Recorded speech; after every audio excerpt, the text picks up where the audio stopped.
राज्यसभेवर नामनिर्देशित झाल्याबद्दल या चारही मान्यवरांना पंतप्रधान नरेंद्र मोदी यांनी शुभेच्छा दिल्या आहेत. उज्ज्वल निकम यांची कायद्याच्या क्षेत्राप्रती आणि आपल्या संविधानाप्रती असलेली निष्ठा ही अनुकरणीय आहे.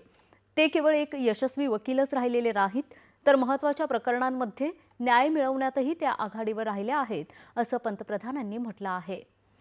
उज्ज्वल निकम यांनी त्यांच्या संपूर्ण कारकिर्दीत नेहमीच संवैधानिक मूल्यांना बळकटी देण्यासाठी आणि सामान्य नागरिकांना नेहमीच सन्मानानं वागणूक मिळाली पाहिजे हे सुनिश्चित करण्यासाठी काम केल्याचं पंतप्रधानांनी म्हटलं आहे.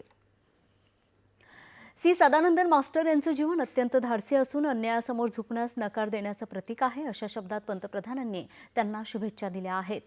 कोणताही हिंसाचार आणि दहशत त्यांच्या राष्ट्रीय विकासाच्या भावनेला रोखू शकला नाही. शिक्षक आणि सामाजिक कार्यकर्ते म्हणून त्यांचे प्रयत्न देखील कौतुकास्पद आहेत, असं पंतप्रधानांनी म्हटलं आहे. हर्षवर्धन श्रृंगला राजनयिक, बौद्धिक आणि धोरणात्मक विचारवंत म्हणून उत्कृष्ट कामगिरी करत आहेत. गेल्या काही वर्षात त्यांनी भारताच्या परराष्ट्र धोरणात आणि भारताच्या G20 अध्यक्षपदातही महत्त्वाचं योगदान दिलं, अशा शब्दात पंतप्रधानांनी श्रृंगला यांना देखील शुभेच्छा दिल्या आहेत.